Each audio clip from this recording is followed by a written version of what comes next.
Reavivados por sua palavra, Lucas, capítulo 20. No capítulo de hoje, Jesus ele se encontra no templo, ensinando o povo e evangelizando. E é nesse local que chegam diversos líderes judeus, dentre eles sacerdotes, escribas, anciãos e saduceus, para fazerem a Jesus diversos questionamentos que tinham a finalidade de colocar Jesus em situações difíceis, complicadas, nas quais, dependendo da resposta de Jesus, ele poderia sofrer algum tipo de perseguição ou de prisão por parte das autoridades romanas ou até mesmo do povo.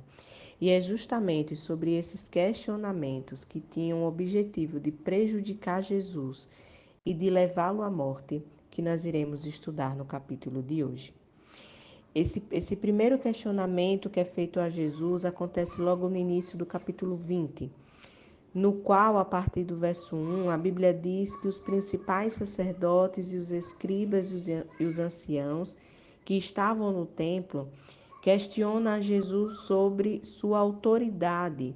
Então, com que autoridade Jesus estava ali no templo evangelizando e ensinando o povo?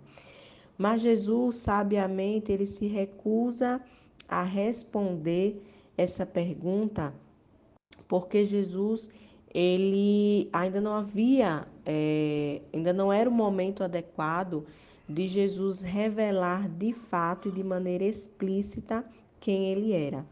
E de maneira muito sábia, ele então coloca uma condição de que ele só responderia à pergunta dos líderes judeus se eles também soubessem responder à pergunta que Jesus tinha feito a eles, que era então perguntando sobre o batismo de João Batista, se era um batismo dos céus ou dos homens. E então Jesus, de maneira muito sábia, consegue sair dessa situação sem se comprometer.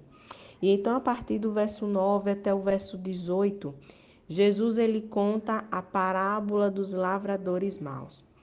Nessa parábola, Jesus ele está diretamente falando para o povo de Israel e especificamente para os líderes, e mostrando aqui através de metáfora que o povo de Israel e a sua liderança rejeitou e matou o próprio Filho de Deus. A gente percebe aqui que a vinha, ela se refere ao povo de Israel, baseado no texto de Isaías, capítulo 5, verso 7, que diz o seguinte: porque a vinha do Senhor dos Exércitos é a casa de Israel. Então, quando a Bíblia diz que um certo homem plantou uma vinha, está falando que um certo homem, ou seja, Deus plantou uma vinha. Quem é a vinha? Israel. Então, Deus implantou o povo de Israel.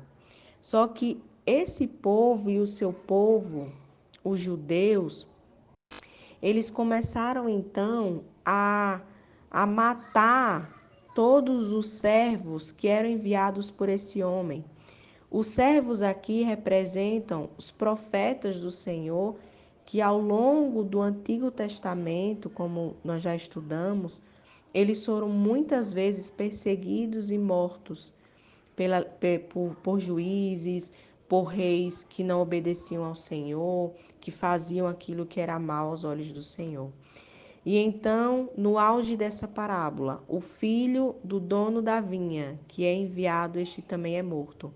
E este filho representa a Jesus, que também foi morto justamente pela rejeição e pela maldade do próprio povo para quem ele foi para salvar. E então sucede o capítulo com outros questionamentos acerca da questão do tributo, acerca da questão da ressurreição, acerca também de um alerta de Jesus sobre as atitudes e o modo do viver dos escribas. E através de todos esses ensinamentos é possível notar que a liderança judaica sempre estava procurando meios de colocar Jesus em situações que pudesse levá-lo a ser condenado.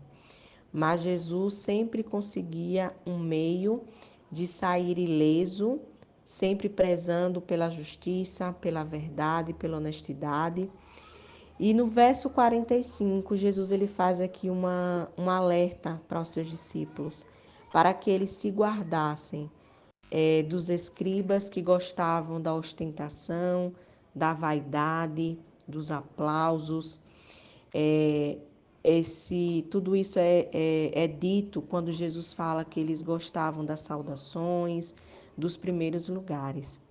Então, para a nossa vida hoje, que nós possamos, ao invés de estarmos colocando as pessoas, né, em situações difíceis, em situações de dificuldade, como aqueles líderes judeus estavam colocando Jesus, mas que nós possamos ser bênçãos na vida das pessoas e não pedras de tropeço.